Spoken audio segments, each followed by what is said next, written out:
Hey everyone, so now they're mashing up the Palestinian flag with the pride flag.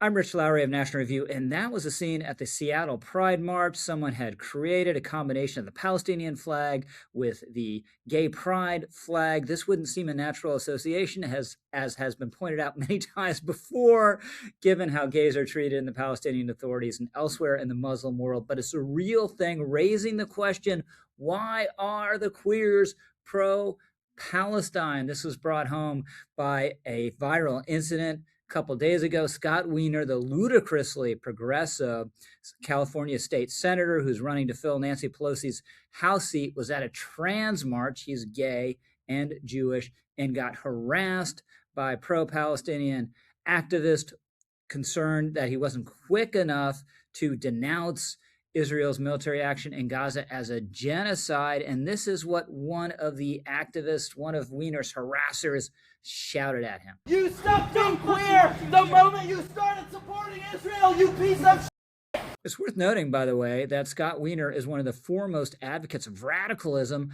on trans and gender issues in the state of California, and that provided zero shield to him from this kind of harassment at this trans event over his position on Gaza, which, by the way, is not an extreme position at all. At a primary debate forum, he demurred from calling what was happening in Gaza a genocide. Then he quickly backtracked, recorded a video shortly afterwards saying, you know what, I've considered it carefully some more. And yeah, it is a genocide. So he went along with the crowd and with the mob, but that was no protection. That hesitation is enough for him to be denounced as a witch in public by these activists who sought to exclude him successfully from this trans march and said he's no longer queer. Now, how does that scan? How can you say, well, you're no longer queer because you're pro-Israel? It sounds superficially a little bit like saying, oh, you no longer straight because you oppose the Trump administration's recognition of Israeli sovereignty over the Gaza, the Golan Heights, or whatever it is.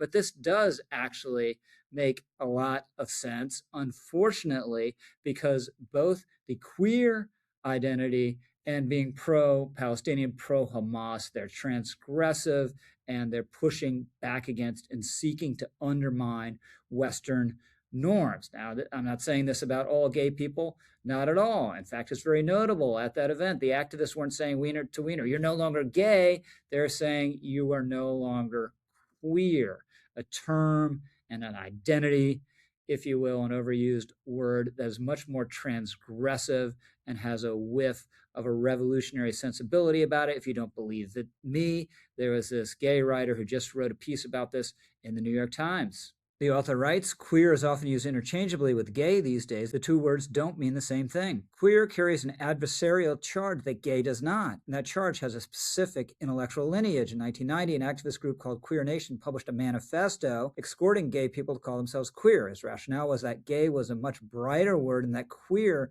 better conveyed the anger and disgust they felt at how society treated gay people as marginal others whose deaths barely mattered. That sentiment had an understandable resonance at the height of the AIDS epidemic, but the us versus them posture it represented has outlived that crisis. As the queer theorist David Halpern has written, queer is by definition whatever is at odds with the normal, the legitimate, the dominant. So Wiener's tormentors clearly think of queer as a revolt against the established order and think about Hamas in the same way. In their worldview, Israel is Western. Israel is white, which is simplification or deception, but we don't need to get into that right now. Israel is settler colonialist, which is also wrong. But all this supposedly makes Israel as immoral and restrictive and repressive as the gender binary.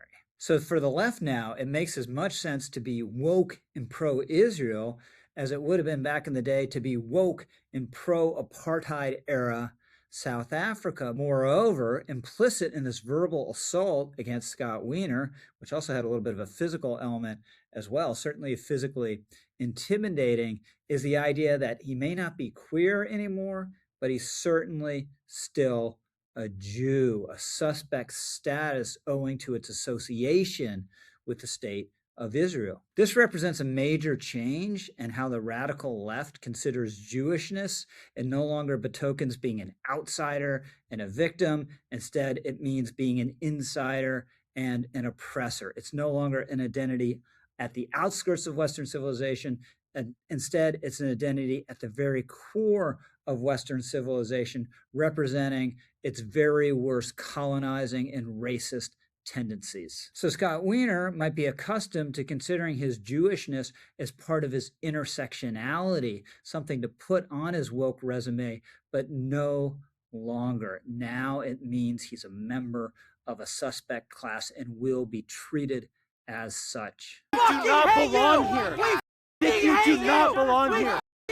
You do not belong here, Scott, anymore. There's been a lot of schadenfreude on the right, by the way, over his treatment. This is the kind of politics that Wiener has tolerated and or empowered, but I think it's awful. Just mobs are disgusting, and this is typical left-wing mob behavior. A relatively limited number of people accosting Wiener there, but he was physically intimidated for understandable reasons. And then we get the mob demanding that he bend a knee to it. At one point, one of the guys is yelling at him, "Scott, redeem yourself. Say something, Scott," as if he just says a few magic words that the left is enamored of. That would be enough to cleanse his sins. Scott, say something.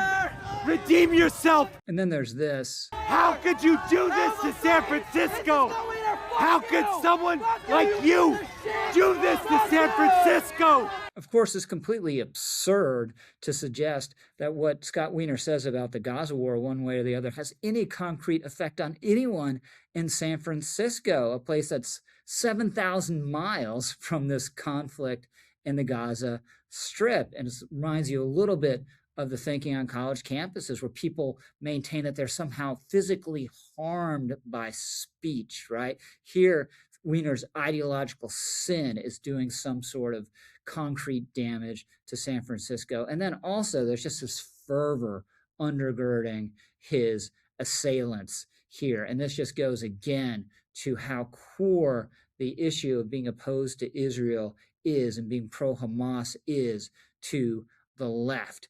You can't depart from this orthodoxy. It'd be a little bit like saying after the death of George Floyd, the police are okay. Or it'd be a little bit like saying at that trans march, boys can't be girls. It's something that just can't be tolerated. So in all these ways, it actually makes sense that the queers are pro-Palestine, and it's a very bad thing. Hey, by the way, do yourself a favor. Comment, like, subscribe. I guarantee you won't regret it. I'm Rich Lowry, over and out.